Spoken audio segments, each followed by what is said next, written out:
Star Trek: The Next Generation, Starfleet Academy, Starfall. Chapter 7. The room was made of perfectly black squares, outlined by the gold lines of the holoconductors. Jean-Luc stood in the center and waited for something to happen. This was a holodeck, similar to those used on Federation starships for training and for recreation.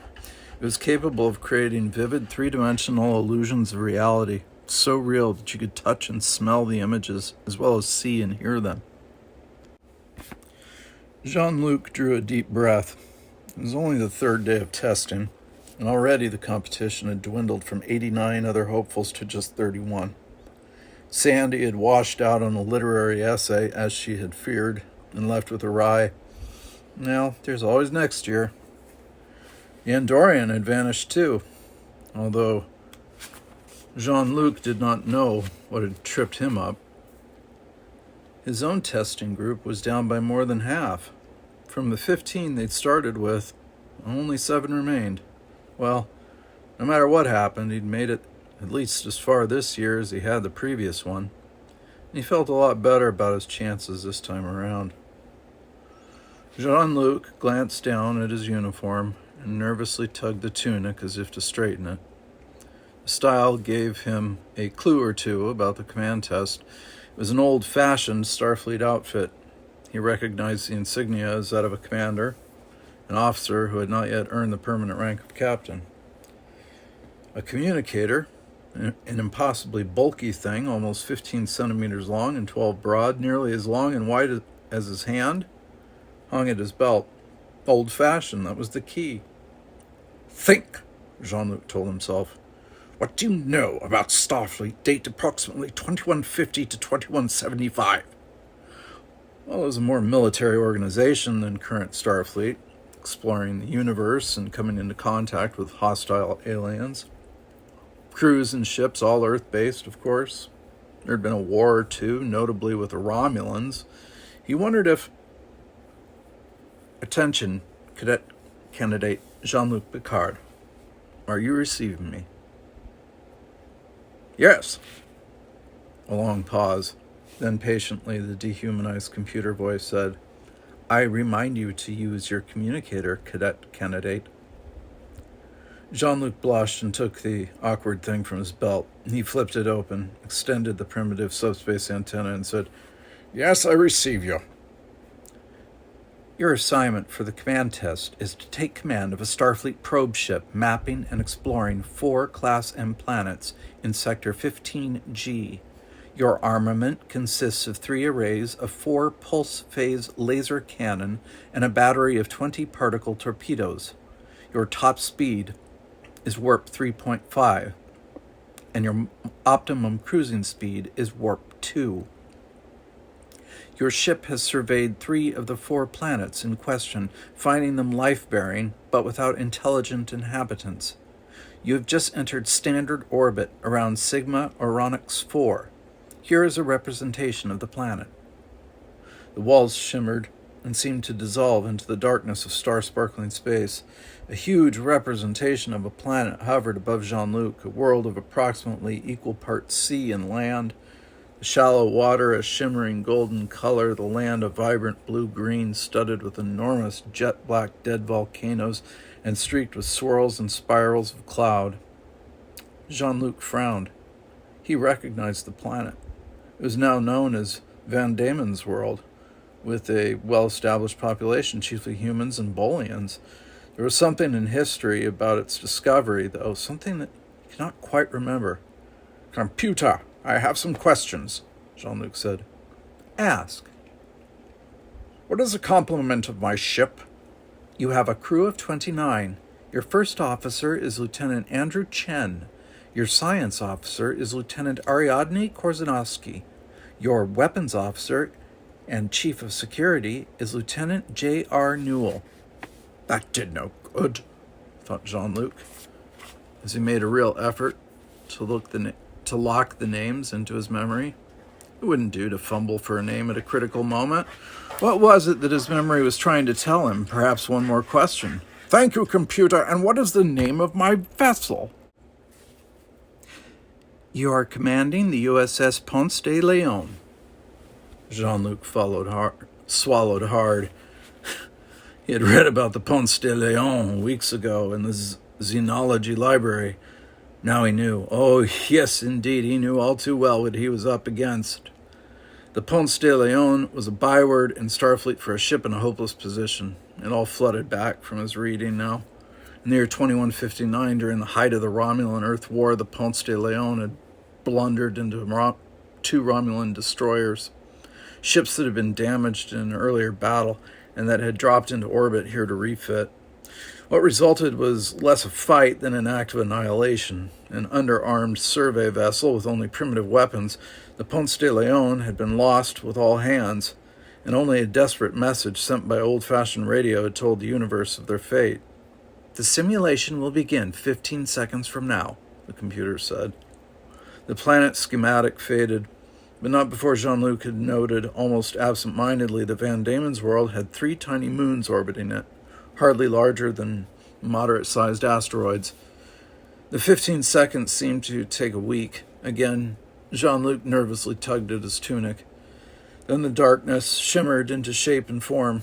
He was standing behind 3 officers in an incredibly cramped command compartment.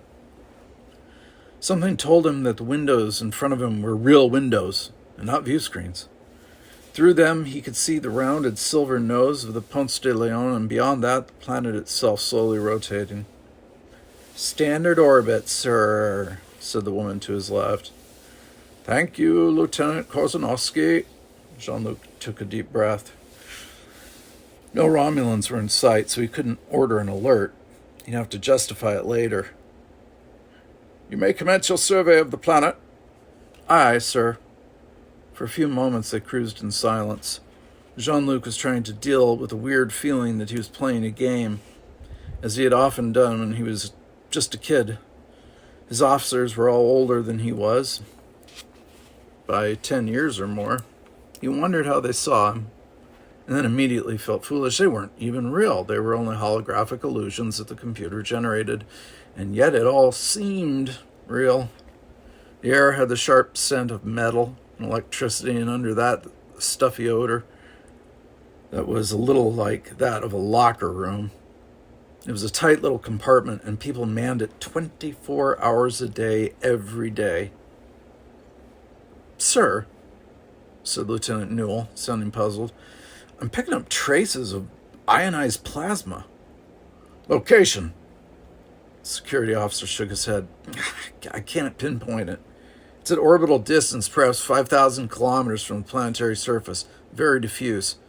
Perhaps it's some atmospheric reaction. This is a Class F9 star, more active than our sun." "Or it could be the trace of a starship impulse engine," Jean-Luc said. Lieutenant Chen looked over his shoulder, his brown eyes troubled. "Unlikely, sir. Any plasma traces from our early unmanned probes would have dissipated months ago." Jean-Luc rubbed his chin.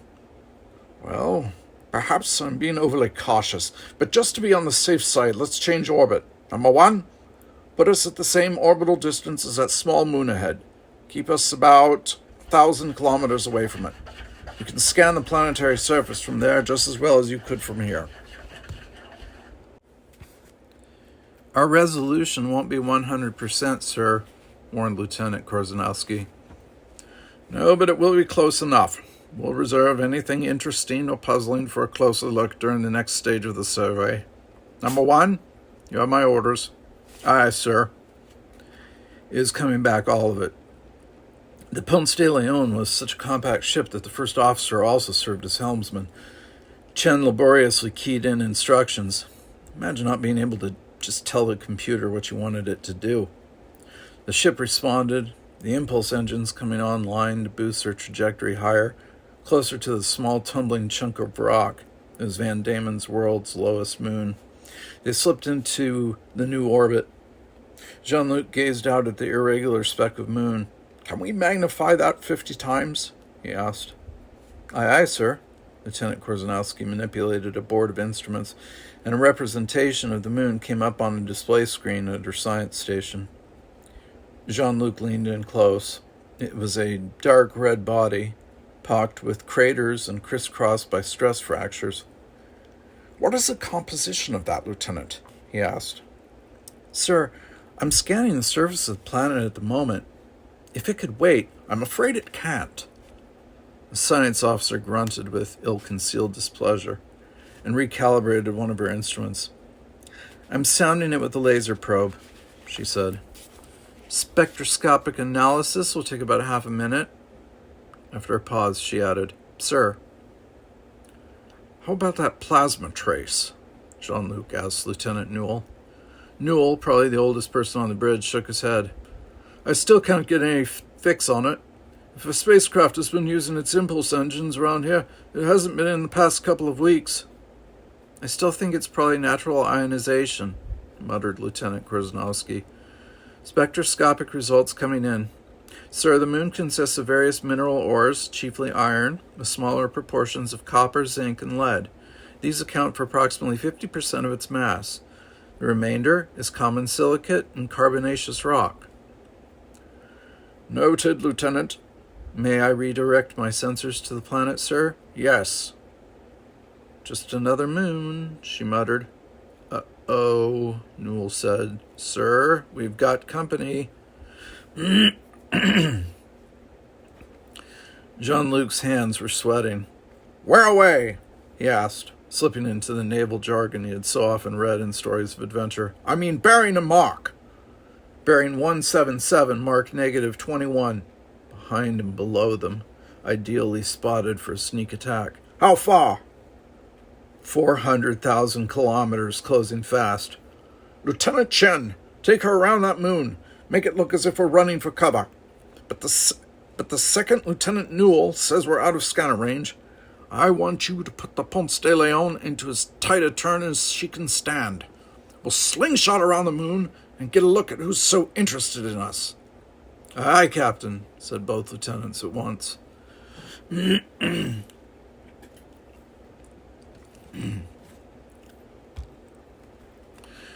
Ponce de Leon leaped forward, the movement translating itself as a sickening lurch. The inertial damping systems had not been perfect back in 2159, Jean-Luc thought. Well, neither were the Romulan warships of that year. Although they used fearsome nuclear weapons, the Romulan craft didn't even have warp drive. Of course, that had not stopped them from devastating over 100 warp-equipped Earth vessels. "Executing turn, sir," said Chen. The centripetal force made it hard for Jean-Luc to stand. He realized his command chair was right behind him. He settled into it, but he was leaning forward, his eyes on the streaking stars visible through the forward windows. The planet flashed past, a blur of green and blue and white, and then the view steadied. "There," Jean-Luc said. "A Romulan! Shields up! Red alert! Mr. Newell, ready all weapons!" The computer hooted a klaxon warning as the weapons officer brought his banks of pulsed-phased laser cannon and torpedo tubes online. Newell grunted. "Very far from home, aren't they? What are they doing here?" "Several Romulans were unaccounted for at the Battle of the Flame Nebula, about half a light year from here," Chen responded. "This one's had just about enough time to get this far from the site of the battle, although it's not heading toward Romulan space. It might have been damaged and..." "Belay the talk," Jean-Luc said. "Stop the red alert signal. If our people don't know we're on alert now, they never will. Lieutenant Korzenowski, hail the Romulan." "Aye, sir." Lieutenant Korzenowski's voice was tense. "Hailing. Sir, they're responding." "Put them on." "Sir, they are on." Jean-Luc grimaced. "Right. In the old days, there had been no video displays for subspace communication between different starfaring species. The technology had not been able to handle alien signals sufficiently then. "Romulan vessel," said Jean-Luc, hoping his voice wasn't shaking too much. "This is the captain of the Earth vessel Ponce de Leon on a peaceful survey mission. What is your intention?" "Sir, they've hove to," muttered Newell. A pause, and then a strange voice crackled over the communicator, all of its personality lost because of the primitive universal translator. Captain of the Ponce De Leon. This is Romulan, Captain Chirac. Our vessel was disabled in warfare. We have undertaken repairs. Jean-Luc gripped the arms of his command chair. Well, Captain Chirac, my vessel is not primarily a ship of war. May I suggest a truce? Newell looked sharply at him. Romulans are not known for accepting truces. Romulan's voice came back at once. We have completed repairs, Earth Captain. If you will permit us, we will leave under full impulse power. For Romulan space, within the next 10 of your minutes, you will wish to report our presence here to your superiors. We acknowledge your responsibility to do so, but as a gesture of good faith, we ask that you make your initial report by radio instead of by subspace communication. Understood and granted. Thank you, Captain. Lieutenant Krasnowski said, They've broken off communication, sir. Sir, said Newell. You can't believe them. No one can trust a Romulan. Don't be too sure that I do trust them, Lieutenant. Maintain a full scan. Move us back to within 500 kilometers of that moon, but let it seem as though we're drifting. Mr. Newell, target the moon with a particle torpedo. Target the moon, sir? asked the incredulous Newell. That was my order. You're ready to fire instantly when I give the word. Mr. Chen, I will want warp 1 for precisely 1 second at my command. Lieutenant Korzeniowski had the Romulan craft on her display screen. It was a compact ship of war with great black splotches on its external plates, the marks of pulsed phase lasers. The ship was making a slow, yawing revolution as if about to leave planetary orbit on a trajectory for galactic north. Beyond it, the planet rotated peacefully. Sir, yelled Newell, a second ship has just come from behind the planet. It's heading straight for us at high impulse speed. The first ship has put shields up. They're turning to fire, shouted Chen. Steady, said Jean-Luc. Steady.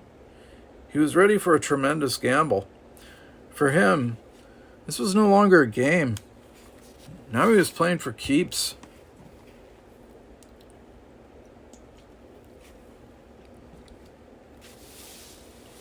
Chapter 8. Steady, Jean-Luc ordered, his eyes narrowing as the second Romulan vessel hurtled directly toward them. Steady. The first ship's locked onto us, shouted Newell. They're about to open fire. Mr. Newell, fire aft torpedo at the moon. Mr. Chen, I want warp 1. Jean-Luc drew the word out. There! A fiery, twinkling projectile left the nearer Romulan. Now! Shouted Jean-Luc. A moment's disorientation, and then the ship dropped out of warp 250,000 kilometers from where it had been. Turn us 180 degrees, Jean-Luc commanded. Bring the ship to bear on the moon. From here, a light second away, the shrunken moon was just a bright, irregular blotch against the darkness of space. Suddenly it flared 100 times brighter than it had shone before. Our torpedo, said Newell. But it won't destroy a whole moon. It isn't meant to, Jean-Luc said quietly. Mr. Chen, take us in at full impulse power. Mr. Newell, prepare to target the first Romulan we encounter. The ship surged forward. The glowing debris of the explosion swelled in the forward windows. A bright, dart-like object, one of the Romulans, appeared low and to the left. Chen changed course to bring them right aft of the alien ship. Fire as soon as we're within range, Mr. Newell. Full group of particle torpedoes. Their rear shields are down, Lieutenant Korzeniowski yelled in surprise. They've thrown all power to the forward shields. They're wide open. Torpedoes away, shouted Newell at almost the same moment. A heartbeat later, 4 bright sparks appeared converging on the delta-strutted form of the Romulan. They're raising their shields. Lieutenant Korzeniowski's voice had gone high-pitched in her excitement. Too late. 1 torpedo is through. An explosion flared from the Romulan vessel, and then immediately 3 more erupted. Their drive is overloading, reported Lieutenant Korzeniowski. Veer away, ordered Jean-Luc. An instant later, the Romulan ship became a second sun, an expanding globe of radiation and hot gas. "Target the second ship. It's turning to face us," Korzanowski reported. "Torpedoes away," said Newell. "They can't raise full shields. They must really have taken severe damage." Korzanowski stared intently at her display screen. "There go the torpedoes. First impacted on the shields. There's the second, third's through, and the fourth." The Romulan vessel rocked in space. The enemy had not managed to get off a shot. The ship began to tumble in its orbit, sparks and jets of gas spewing from its forward section. "Sir, they're hailing us," said Korzanowski, her voice now trembling with reaction. Jean-Luc realized he'd been holding his breath. He let it out slowly and tried to make his voice deep and authoritative. "Put them on, Lieutenant." The primitive universal translator's voice was toneless, but the words bore their own pain. "We are completely disabled, Earth Captain. Congratulations on your ruse." "How many do you have aboard?" Jean-Luc asked. "We will take you all on as prisoners of war." "I think not, Captain. Romulans do not capitulate. We who are about to die salute you." "Sir," said Korzanowski, "they're deliberately overloading their fusion core." "Back us away," Jean-Luc ordered. "Full impulse astern." He swayed as the order was carried out. His gaze remained locked on the forward window. The tumbling, pitching Romulan craft suddenly went the way of its sister ship, detonating with a silent, dazzling blast of deadly energy. "We won," Lieutenant Chen said, his voice pleased and puzzled at the same time. "A survey ship against 2 Romulan warbirds, and we won." "One of the Romulans was already heavily damaged," Jean-Luc reminded him. "Still," a new voice said, "it was a great victory." The Ponce De Leon's command bridge faded away, and Jean-Luc was standing in the holodeck. He was not alone, however. A tall, thin man with a strong nose and penetrating brown eyes had joined him. "Congratulations," the newcomer said. He wore civilian clothing, and he did not introduce himself. "Your solution was unorthodox, but it worked." "Thank you," Jean-Luc said, feeling suddenly self-conscious, as if an adult had caught him playing some childish game. "I reasoned that the detonation of our torpedo on the surface of the moon would read very much like the explosion of a small ship. The enemy sensors would pick up metal vapors, carbon, everything that a destroyed starship might produce. We were so close to the moon that both Romulans momentarily believed they had destroyed our ship. Also, the Romulans lacked warp drive technology. I gambled that our sudden complete disappearance when we went to warp would give them the illusion that our ship had blown up, and evidently it did. That presented us with the edge we needed." "I see. And how do you feel about your victory?" "I am happy," Jean-Luc said. "Historically, the Ponce De Leon was lost, so I am pleased to have saved it in this recreated encounter." "No," the stranger said. "You're happy on the surface, but underneath you're troubled." Jean-Luc's eyes widened. "You're a betazoid," he said, understanding. "My name is Trevelyan," the stranger said. "Yes, I am a betazoid. Usually I serve as a counselor at Starfleet Academy, but for this week I am on detached duty here." Jean-Luc swallowed. Betazoids were all at least partially telepathic. All could read the emotions of others, and some could even understand other people's thoughts. No one could conceal anything from a betazoid for long. "Tell me," Trevelyan said, "why do you feel uneasy about your victory?" Jean-Luc bit his lip. Then he blurted, "Because I destroyed 2 vessels, each with a full crew. I acted in the heat of the moment, but now I wonder if it had to be that way. Perhaps I could have reached a compromise somehow. Perhaps I could have saved a great many lives." "You saved the lives of your own crew," Trevelyan pointed out, "something the original commander of the Ponce de Leon could not do, and the others were only Romulans." Anger seethed inside Jean-Luc. "No one is only anything," he said. "Life is life. If we can't give it back, we shouldn't take it. At least, not lightly." "You are sincere." It was not a question, but a statement of fact. "Congratulations, Mr. Picard. You scored extremely well in the leadership and decision portions of the command test. I must give you top marks on the judgment scale, too." The tall man placed a fatherly hand on Jean-Luc's shoulder. "Now we will go to my office and talk. Some of your emotions are difficult for you to understand. You'll need to come to terms with them."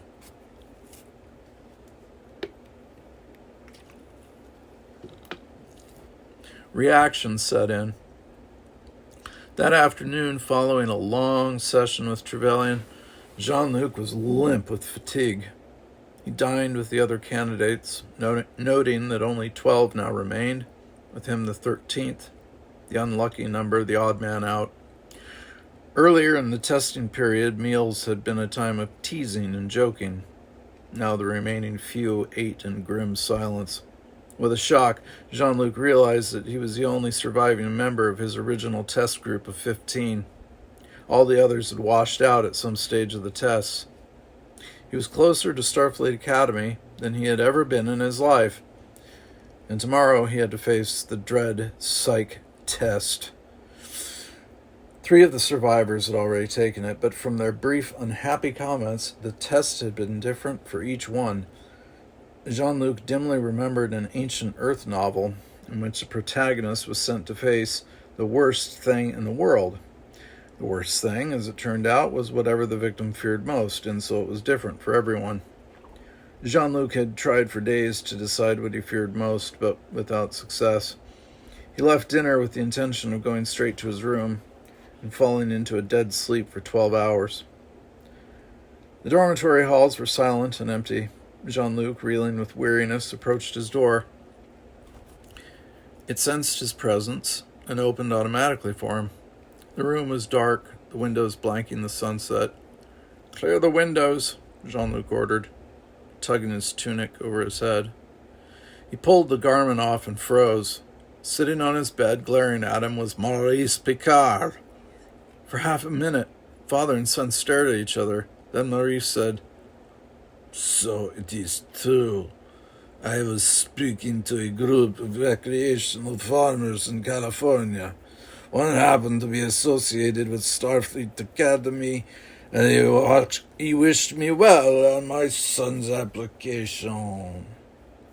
Jean-Luc dropped his tunic. "And so you flew straight back to France," he said. "Of course. And from here I'm going straight back to Le Bar, and you're coming with me."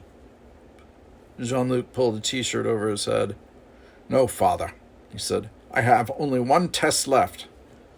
"You gave your word," Maurice reminded him. "Does that mean nothing to you? I agreed to let you try. Once and once only. I thought I made it absolutely clear that—" "Father," Jean-Luc said, "you don't understand. I'm not cut out to be a wine grower. Robert is, but don't tell me about my own sons." Maurice surged up from the bed, his expression furious. "Robert is a good man, a hard worker, but you are the genius of the family. You are the one who can make Picard Vigneuse a name known throughout the solar system." "You've done that already," Jean-Luc yelled back. "What else is a Prix du Soleil but a symbol of your fame?" "It has nothing to do with fame," Maurice said, his voice rising. "Fame is simply a measure of how well you do your job, the job that you were born to do, the ones that your grandfather was born to do, "Father," Jean-Luc interrupted, "I'm not you. Don't you see? Don't you understand? You feel a love for the land deeper than anything else. That's the way I feel about Starfleet. Father, I'm not here because getting into Starfleet Academy is something I want to do. It's something I have to do." "Nonsense! Jean-Luc, why do you hate me so?" Jean-Luc felt the blood hot in his face. "I don't hate you, father. I love you. You have an odd way of showing it. Maurice rose and came over to his son. He put an arm around Jean-Luc's shoulder. In a coaxing voice, he said, Son, let's forget about all this. You tried once, and you failed. That should tell you something. You will never fail in the vineyard. You have me to teach you, Robert to help you, hundreds of years of tradition behind you. A man should be rooted in his own earth, like a good strong vine, not rattling around in the galaxy. Come home avec moi. Jean-Luc pulled away. I'm not going back, father, he said, fighting to control his frustration and anger. I have one remaining test, and if I pass, I'm going to Starfleet Academy. And if you fail, you won't come home, snapped Maurice. What? Jean-Luc stared at him. Are you kicking me out? I'm washing my hands of you. If you don't come with me now, then you're no son of mine. I won't have a liar and a traitor at my table. Jean-Luc began. I've never lied to you. What is all this but a lie? Roared Maurice, sweeping his hand to indicate the testing center, Starfleet Academy, everything. You didn't even ask my permission. That is the same as a lie. You knew what I wanted, and you deliberately disobeyed. That is treachery. I warn you, Jean-Luc, if you don't come with me this minute, you need never come back at all. Jean-Luc stood frozen as his father walked to the door. It slipped open, and Maurice stood in the doorway, his face bright red with anger. Come now, and I'll forget everything. Stay, and you're turning your back on home forever. Deliberately, Jean-Luc turned away. Behind him, he heard the door slide shut. He was still exhausted, but he no longer felt sleepy. He wondered if he would ever be able to sleep again.